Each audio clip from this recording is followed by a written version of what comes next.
뭐죠? 수소의 함량이 더 많죠. 또 H2가 에너지가 제일 크다고 하죠. 왜 그래요? 그거는 C가 없이 전부 다 내가 이제 1kg인데 1kg 다 얘는 수소예요. 반면에 CH4는 뭐예요? 탄소가 얼마예요? 14조. 그러면은 수소보다 16. 수소가 4고 산소가 더 많잖아요. 그러니까 에너지의 비율이 이산화탄소보다 수소가 더 높다는 거예요. 그래서 우리가 최근에 이슈가 되고 있는 수소 에너지가 이제 그런 뜻이라는 거예요. 이것들은 수소 자체가 에너지지 탄소가 에너지가 아니라는 거예요. 그래서 우리가 뭐래요? 탄소를 땅에 붓잖아요. 네. 우리가 흑연 자체는 C잖아요. 걔는 에너지가 없어요. 안 타잖아요. 왜 안 타요? H가 없으니까. 참고로 이제 이거는 우리가 교양과 보고서 알 수가 있는 거고.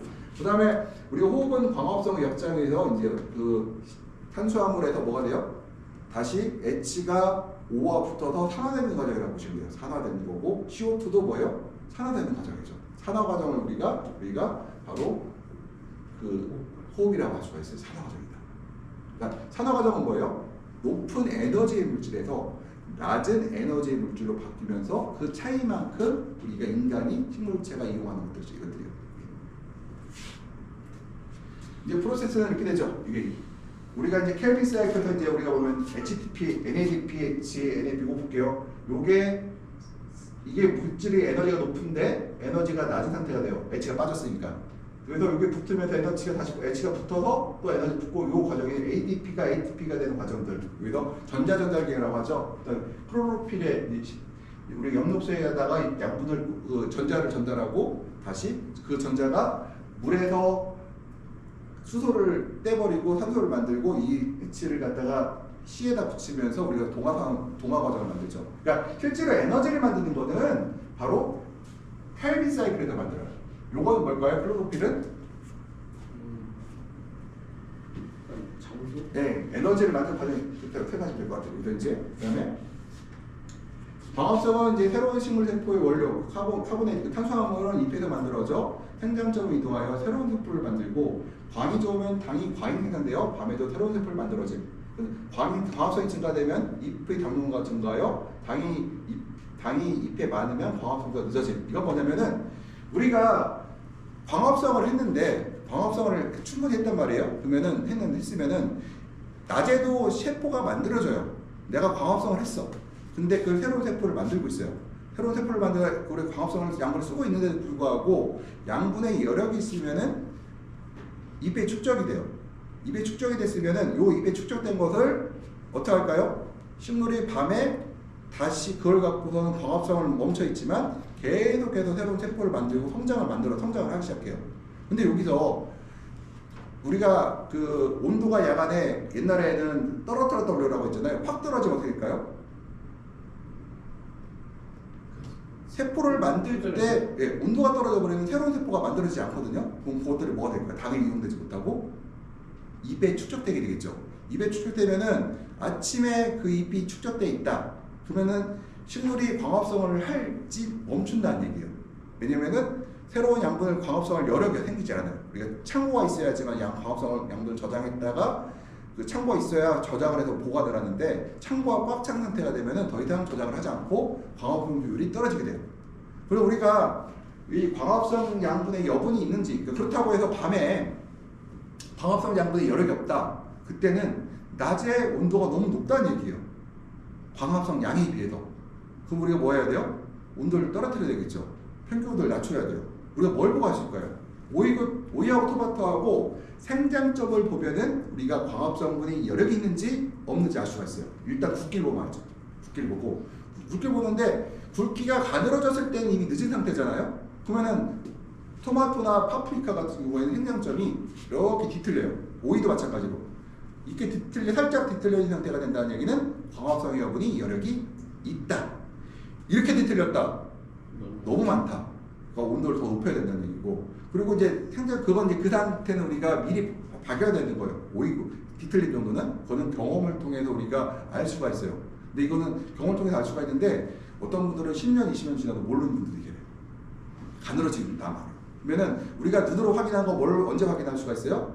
가늘어진단 말이죠. 오이 같은 경우는 저는 이걸 얘기하거든. 손가락 하나로 가려지면은 이 광합성 염분 이건 오이가 살아야 되니까 어떻게 돼요? 과일을 다 쏟아버려야 되거든요. 근데 우리가 미리 할 수 있다면 어떨까요? 조금 미리 예방할 수가 있겠죠. 근데 오이는 좀 어려운 게 오이는요 3, 4일이요. 그러니까 과기 없이 3, 4일이면 바로 거기서 순간적으로 결정이 나버려요. 그러니까 우리가 예측을 하기가 상당히 어렵다. 바로바로 오이는 순간 바로바로 나타나기 때문에 그래서 오이는 어쩔 수 없이 광이 없으면은 광이 없다, 이상이 없다 하면 미리 뜯어내는 수밖에 없어요. 우리 뒤틀림 정도는 볼 것도 없이. 근데 토마토나 파프리카나 이런 것들은 이제 생장성 뒤틀림 정도를 보고 판단하고 가늘어지고 판단한 거는 예를 들어서 내가 약광기 때 줄기 두께가 한 8mm 정도 된다. 파프리카는 파프리카 토마토 두께가 8mm, 10mm, 8mm 정도 됐다. 그러면 우리가 뭘 해야 돼요? 온도를 낮춰서 두껍게 만들어야 되고 봄에는 한 12mm 되면 떨어뜨려야 돼요. 왜 그럴까요? 낮의 온도가 주야간 온도 차이가 엄청 커져요. 그럼 세력이 약해질 확률이 높거든요. 그래서 보다 더 두꺼운 줄기를 요구해요. 그러니까 약광기에 비해서 3, 4월 달에는 보다 경경 두께가 두꺼워야 된답니다. 왜냐? 온도 편차가 크기 때문에. 온도 편차가 크다는 얘기는 생식으로 갈 확률이 매우 높아요. 예, 그렇기 때문에 미리적으로 두껍게 만들 수 있도록 노력을 해야겠다. 그래서 이 식물생리학도 원래는 내용으로 짧게 하려고 했는데 하다 보니까 좀 길어지는데요. 아무튼 저희가 이렇다는 얘기고, 그 다음에 호흡은 뭐 이제 얘기를 할 때 광합성을 소모하는 것들을 우리가 호흡이라고 하는데 여기서 뿌리예요, 뿌리.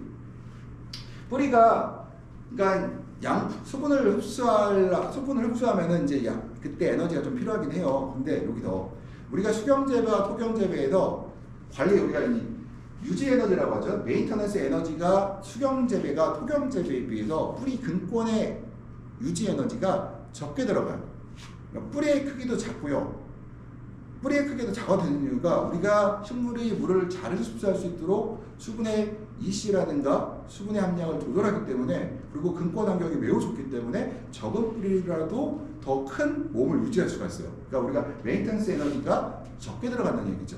그 얘기는 뭐냐면은 이 에너지가 적게 들어가는 만큼 우리가 뭘 할 수가 있냐? 식물의 생장이라든가 과일의 수확을 더 많이 할 수 있다. 그래서 상추도 마찬가지고 엽채수도 마찬가지고, 엽채수도 뿌리 활달보다 식물의 우리 엽의 크기를 더 크게 만들 수가 있기 때문에, 그리고 관리 에너지 적게 들기 때문에요, 우리가 수확량이 늘어나는 이유. 그러니까 수경재배에서 생산성이 올라가는 가장 큰 이유 중에 하나를 얘기를 할 때 바로 이 근권의 유지 에너지를 얘기해요. 근권의 크기와 근권의 유지 에너지가 수경재배가 토경재배에 비해서 훨씬 적게 들어간다, 이렇게 얘기할 수가 있겠어요. 이 내용은 제가 유튜브 뜨니까 다 수업을 들으라고, 이거 제가 PPT로 제가 카톡에 다 올려둘 거예요. 그래서 새로운 세포, 그러니까 유지 에너지는 내가 살아가는 데 필요한 에너지고, 생성 에너지는 뿌리를 만든다든가 잎을 만든다든가 과일을 만들 때 필요한 에너지라고 볼 수가 있겠다는 거죠. 이거는 이제 지난번에도 한번 아마 잠깐 설명드렸을 건데, 광합성이 있고요. 이것을 사용하는 것은 바로 드라이 매터는 뭐예요? 세포를 만들어내는 걸 우리가 드라이 매터라고 하고, 우리가 이화작용을 하죠. 이화작용은 호흡하는 거, 관리 에너지를 우리가 이화작용이라고 한다고 했었고요. 그렇고 보게 되면 이제 광합성은 호흡과 세포 분열을 이용하고요. 그 다음에 너무 당연하죠. 이거는 광합성은 이산화탄소와 물을 갖고 태양 에너지를 이용해서 환원작용이죠. 환원작용을 통해서 우리가 에너지를 축적하는 거죠. 그러니까 태양 에너지를 갖다가 우리가 ATP가 에너지거든요. ATP가 에너지가 쌓여있고 ADP가 되면 에너지 떨어졌다가 ATP가 되면 에너지가 올라가고, 수소가 붙으면서 계속 올라가거든요. 이것을 저장할 수가 없어요. 이건 불안정한 물질이에요. 불안정한 물질이기 때문에 탄수화물의 글루코즈라는 물질, 탄수화물을 통해서 우리가 안전적인 물질로 저장을 한다. 그러면 이때 근데 중요한 게 있어요. ATP가 그러니까 우리가 산화환원 반응에 의해서 만들어낸 에너지가 탄수화물을 만들 때 에너지가 소비가 될까 안 될까요? 되죠. 메인터넌스 에너지. 그것도 메인터넌스 에너지예요. 그것도. 그래서 메인터넌스 에너지라고 하고, 온도가 낮으면 그게 더 들어가고, 온도가 적으면은, 온도가 일정 온도가 되면은, 그러니까 우리가 흔히 말하는 16에서 20 이상도가 되면은, 그리고 광량과 관련이 있겠죠. 요 정도가 되면은 수소를, 그러니까 이산화탄소를 고정시켜서 탄수화물 만들 때 에너지가 적게 들어가요. 더 효율성이 높아져요. 훨씬 더. 그래서 이런 과정을 우리가 광합성이라고 하고, 호흡작용은 뭐예요? 바로 거꾸로 산화작용이라고 했죠. 탄수화물들이 산화돼갖고 이산화탄소와 다시 물로 바뀌는 과정들을 우리가 그걸 보고 이제 그 호흡작용이라고 하죠. 예, 호흡작용. 그러니까 탄수화물을 만들 때도 호흡작용이 들어가요, 반드시. 그래서 광합성 단위는 우리가 하루당 제곱미터당 우리가 그램으로 따지는데요. 예를 들게요. 그러니까 우리가 이건 일상적으로 알려진 사실 중에 하나가 뭐냐면은 오늘같이 광이 좋은 날이에요. 광이 매우 좋아요. 1헥타의 온실이 있어요. 이 온실에서 하루 동안 광합성을 못했다. 내가 실수를 해서 막 잎에다 물을 뿌리거나 안개봉물을 쏴갖고 잎에 물이 쫙 묻었어. 그래서 내가 관리 잘못해서 잎이 물에 묻은 상태로 유지가 돼 있어요. 물에 묻으면 어떤 문제가 있을까요? 예, 일단 잎의 온도가 떨어져요. 그 다음에 증산이 멈추고, 그래서 여러 가지 그 광합성 작용이 중단되게 되거든요. 그래서 하루 종일 광합성을 못했을 경우에 하루의 손실이 얼마일까요? 내가 반나절 광합성 못했다. 반나절. 하루까지 못했다. 반나절. 1헥타 기준으로. 한 200~300만 원. 내가 그래서 제가 어제도 봤더니 딸기에다가 옆면탈포를 하고 있더라고요. 그래서 내가 왜 하냐, 광이 좋은데. 그랬더니 뭐 세력을 해보았는데 질산화물을 뿌리면 누가 그랬다나요? 좋아진다고? 그러니까 딸기 생명이 좋아진대요. 그래서 야, 식물 생리학을 공부하면 그 말이 안 되는 얘기거든요. 왜냐하면 질산아모늄, 그러니까 질산태질소와 암모니아, 특히 암모니아 태질소는 식물의 생태가 나쁠 때 흡수를 잘 돼요. 어떠한 일이 있어도 암모니아태와 질산태질소는 식물이 기본적으로 흡수를 잘 하거든요. 근데 그걸 옆면에 뿌리게 되면은 잎에다 물을 뿌렸다, 잎의 체온이 떨어지고, 그러면 기본이 근데 일단은 활력이 떨어졌다는 얘기죠. 그리고 그 물이 마를 때까지는 증탄이 멈춰 있는 상태가 돼요. 그게 2시간일지 3시간일지 모르겠어요. 그리고 나서 말렸다고 바로 기공이 열리느냐? 안 그래요. 또 준비 단계가 있어요. 또 준비 단계에서 천천히 기공을 열어요. 한 번에 여는 게 아니에요. 천천히 단계적으로 열어요. 그러면은 최소 한 번 뿌렸을 때 아무리 못해도 한 3~4시간 정도는 광합성을 못하는데 그러면은 1헥타 기준 토마토로 얘기를 들면은 한 몇백만 원 손해보는데 그게 과연 나 그래서 너무 터무니없는 그러니까 흔히 뭐라고 하죠? 이론적 지식 없이 그냥 이렇게 하니까 좋아지더라 얘기를 하더라고요. 그래서 이게 방제를 할 때도 네. 보통은 이제 맑은 날에 빨리 말려야 돼요. 네. 그 맑은 날에 한다 하지 않습니까? 네. 또 맑은 날에는 또 그만큼 광이 좋은데 하기가 아깝다는 생각도 들어요. 안 돼요. 그거는 방제하고는 별도의 문제. 그거는 방제를 안 했을 때 피해가 더 크기 때문에 그래서 우리가 보통 하죠. 아침에 보통 해 뜨고 나서 1시간 내더 체온이 올라간 다음에 약을 탁 뿌리고 문을 다 열어놓고 말리라고요. 그렇게 해서 그건 어쩔 수 없어요. 그거는 우리가 그거에 강화성 손해보는 거는 관리기업이라고 생각하시면 돼요. 우리 메인터넌스라고 생각하시면 되고, 내가 온실을 예를 들어서 관리를 꼼꼼하게 해갖고 환경이 좋으면 들방제이 되죠. 그럼 그만큼 광합성의 효율이 올라갈 수가 있어요. 그건. 근데 우리가 나쁜 온실일수록 약을 더 잘 뿌리기 때문에 그건 어쩔 수 없이 우리가 관리기업이라고 생각하시면 돼요. 그건 어쩔 수 없어요. 그것 때문에 방제하면 안 되는데, 약 뿌릴 때도 아까 죽겠는데 거기다가 왜 쓸데없이 그걸 뿌림으로써 광합성의 효율을 저하시켜서 1헥타에 3~4시간이 멈추게 되면 딸기 피해가 제가 볼 때는 몇백만 원 손해를 볼 텐데 그렇게 했을 이유가 있을까? 그리고 그래서 왜 그러냐니까 생육을 좀 좋아지게 만들려고 한다는데, 그러면 차라리 주간 온도를 떨어뜨리고 야간 온도를 높여서 평균 온도는 고정시키고 주야간 온도 편차를 줄이게 되면 잎이 커지고 뿌리가 좋아지거든요. 그렇게 되면 될 거를 갖다가 굳이 그렇게 했을 이유가 있을까? 간단하거든요. 편차를 줄이면 돼요. 편차를 줄이는데 높은 편차를 줄이는 게 아니라 평균 온도를 떨어뜨리고, 그렇다고 해서 저장 온도를 낮추라는 거 아니에요. 저장 온도는 살짝 올려놓은 상태에서 주간 온도를 떨어뜨려서 평균을 낮춰버리면은 좋아지거든요. 뿌리가 좋아져요. 그러면 뿌리도 좋아지고 잎도 커지고 하는데, 그렇게 만들면 되는데 과학적 근거가 없이 나는 그거 도대체 어떤 근거가 있는지를 모르겠어요. 일단은 식물 생리학적이나 영양학적 조건에서는 전혀 안 맞는 얘기인데 그런 것들이 왜 그런 것이 퍼지고 있을까? 혹시 그 내용 누가 하라고 했는지 아세요? 그거 많이 퍼져 있더라고요. 저는 그런 거 안 믿습니다. 네, 여기서 딸기 하시는 분들 혹시 하시나요? 그래서 우리는 건물질 증가 얘기를 할 때 우리가 광량을 갖고 얘기해요. 우리가 왜냐하면 광이 기본이기 때문에 오늘 같은 날 토마토 1헥타에서 이 정도 다시가 되면은 토마토 가격을 킬로그램 2,000원 따졌을 때 오늘 이렇게 광이 하루 종일 내리면은 플러스 3,400만 원. 있다고. 우리가 이 광을 중심으로 얘기를 하면 되는 거고. 그래서 제가 그 얘기를 해요. 어떤 분들은 이제 뭐죠? HD 값을 낮추기 위해서 선물축을 낮추기 위해서 커튼을 쓰는 분들이 있어요. 근데 조심스러운 게 우리가 VPD를 봐야 되는 그래도 보라는 얘기예요. VPD를 봐서 생장점의 온도가 공기 온도와 2도 정도 안에 들어가 있으면은 굳이 커튼을 칠 이유가 없어요. 광을 더 받는 게 나아요. 왜냐면 지금 광이 한 1600, 이제 1600 들어올 거예요. 1600, 1700. 그 정도면은 토마토나 파프리카나 오이가 하루에 필요한 충분한 광량이거든요. 지금 근데 굳이 거기 차광을 할 이유가 없을 것 같아요. 그러니까 물론 할 때도 있을 필요가 있겠지만 차광할 때는 조심해서 좀 하셔야 될 필요가 있고, 가끔가다 오후에 차광할 분들이 있어서 오후에 차광할 만큼 광이 센가?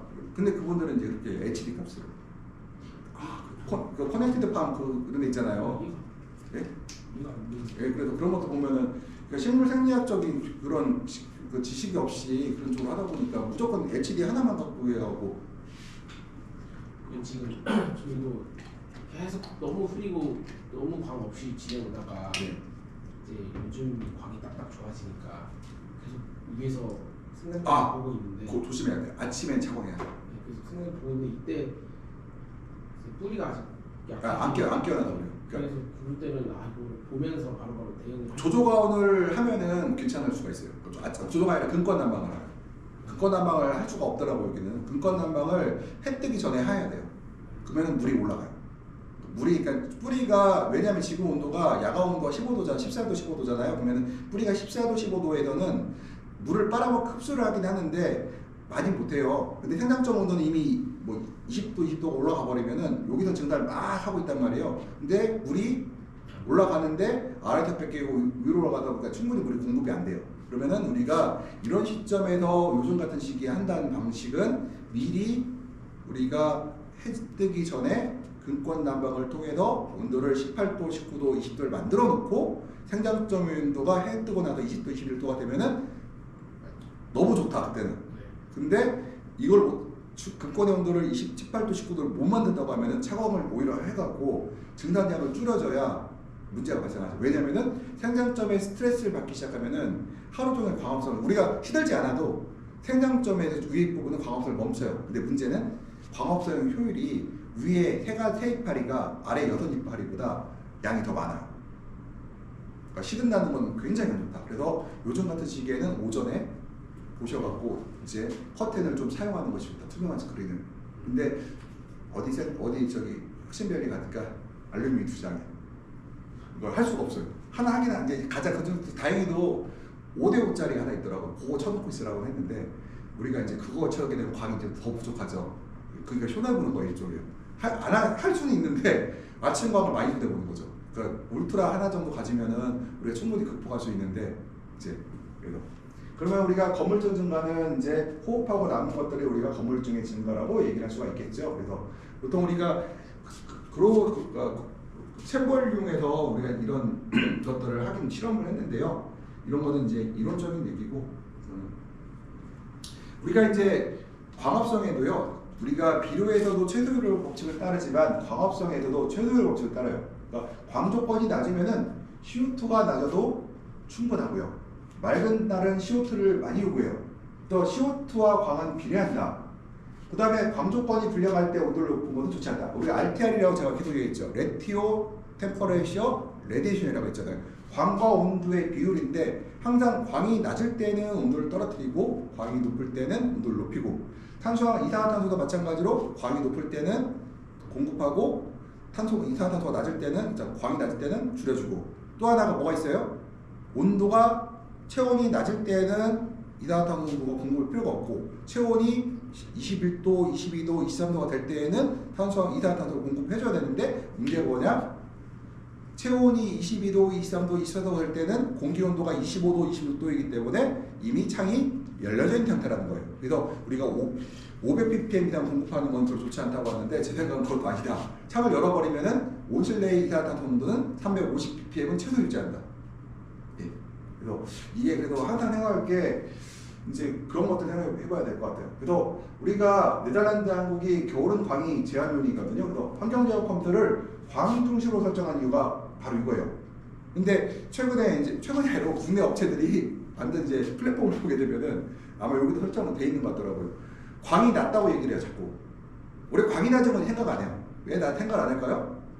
그거는 광을 중심으로 다른 걸 관리하기 때문에 광에 대한 얘기를 하지 않는다는 거예요. 모든 것은 뭐예요? CO2 농도가 높다. 이게 뭐예요? 광량에 비해서 CO2 농도가 높다. 온도가 높다. 이건 뭐예요? 광량에 비해서 온도가 높다 이거예요. 광량이 낮다는 얘기는 그 일반적으로 요새 광이 없어 정도 얘기할 수가 있어요. 근데 온실을 운영하는 사람은 뭐라 해야 돼요? 광은 어쩔 수 없는 거기 때문에 온도가 높다 낮다, CO2 농도가 높다 낮다는 우리가 바로 광량을 중심으로 얘기를 하고 CO2는 뭐까지 들어간다? 온도까지 우리가 고려를 해야 된다는 것들이거든요. 그래서 우리가 광합성과 광합성과 CO2, 광합성과 온도, 광합성과 광과 CO2, 광합성과 광과 온도. 그러니까 이게 바로 규정이라고 하죠. 이 균형을 맞춰야지만 우리가 최소율 법칙, 우리가 어떻게 해야 돼요? 비용이 발생하는 것을 최소화 줄이고, 그러니까 비용을 줄이고 생산성을 높이거나 비용을 줄이고 생산성을 유지한다든가 하면 되겠죠. 아니면은 비용을 많이 줄이고 생산성은 조금 줄이고, 바로 그러한 선택을 해야 하는 우리가 올바른 선택을 해야 된다는 거거든요. 이제 굉장히 어렵죠. 그렇게 하려고 하면은 계속해서 경험이 쌓이고 그 다음에 공부를 통해서 우리가 해야 되는 것들이요. 이게 뭐 하루 이틀 교육해서 되는 게 아닌 이유가, 그리고 그러다 보니까 이제 컨설턴트에서 영향을 받아야 되겠죠. 그리고 제가 이제 하나 더 여담으로 말씀드리면은 비료의 종류는 중요하지 않아요. 자꾸 이제 어떤 컨설턴트들이 자꾸 양의 조성표를 막 바꾸고 그러는데 별로 안 중요해요. 그건 사실은. 우리가 제일 중요한 거는 함수율이 제일 중요하고, 그 다음에 EC가 중요하고, 그 다음에 공기 중 환경이 중요한 것이지, 사실은 비료의 농도는, 비료의 종류는 별로 중요하지 않다. 왜 그러냐면은 식물들은 알아서 환경에 따라 자기 양분을 흡수하는 게 있어요. 그러니까 필요한 만큼 양분을 흡수하기도 하고, 환경에 따라서 양분의 흡수 정도가 달라져요. 환경에 따라서 광이 많으냐, 광이 없냐, 과일이 많으냐, 과일이 있냐, 아니면은 뭐 그런 거에 따라서 양분 흡수가 달라지는 거기 때문에 내가 주는 거는 항상 뭐라고 하냐면은 최소율 법칙이라고 했잖아요. 우리가 비료의 농도를 아래 선단을 잡아놔요. 그 다음에 윗선을 잡아놓는데 이것도 주의할 게 하나가 있어요. 우리가 제가 몇 년 전에 간이 이온 측정기를 사갔어요. 제가 몇 가지 이온을 측정할 수 있대요. 그걸 사갖고 이게 맞는지 안 맞는지 확인하려고 배액을 떠다가 제가 몇 개 업체에 보냈어요. 우리나라에서 몇 개 업체에 보내고, 그 다음에 지능청에 보내서 3반복을 해서 반복을 하되 1, 2, 3으로 평균 내지 말고 보내라고 했어요. 거기 내가 그리고 또 하나 얘기했죠. 지능청에는 이것은 내가 기준점 잡으려고 할 거니 굉장히 꼼꼼하게 해달라고 해서 부탁을 해서 보내왔는데, 지능청을 기점으로 해서 봤더니 다 달라. 제게. 그러니까 믿을 수가 없더라고요. 믿을 수가 없는데, 그럼 우리가 뭘 해야 되느냐? 최소의 법칙이라고 했잖아요. 그러니까 근권의 이시가 공급된 이시, 그러니까 내가 토마토 양액을 2.5, 3.5 공급하는데 근권 이시가 3.5에서 4.5 정도 되면은 우리가 최소의 법칙, 그러니까 아랫바닥보다는 위라는 거예요. 웬만하면. 그 다음에 이거는 이제 배액을 2, 30% 뺄 때 얘기고요. 배액을 10%, 5% 뺄 때는 공급 이시가 3이면은 근권 이시가 5, 6, 7이 돼야지 최소의 법칙이나 바닥 아래쪽에서 우리가 아래쪽이 위쪽으로 넘어가지 않는다는 얘기들이에요.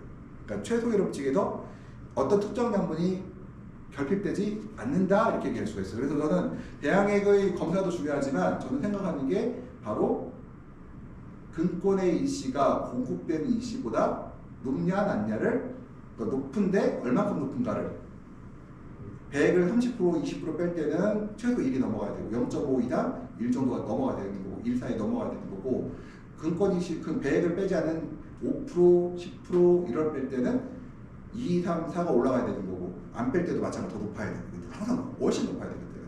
그래야 특정 양분의 결핍이 발생하지 않는다. 그래서 우리가 최소율 법칙에서 얘기를 할 때 바로 근권의 이시 갖고도 얘기를 해요. 비료의, 그러니까 양분의, 이온의 최소한 최소율 법칙이죠. 그들이요. 굉장히, 그래서 저는 배양액을 검사하는 것도 좋지만 이 최소율 법칙을 볼게요. 또 여기서도 적용되는 게 여기서 볼게요. 1000ppm을 공급했을 때 이거 여본이거든요. 여본이 볼게요. 여기 23도잖아요. 23도에서 광합성을 제일 많이 해요. 자연계 이사 가는 정도예요. 그래서 350ppm. 그러면은 여번이 23도가 되려고 하면은 공기 온도는 20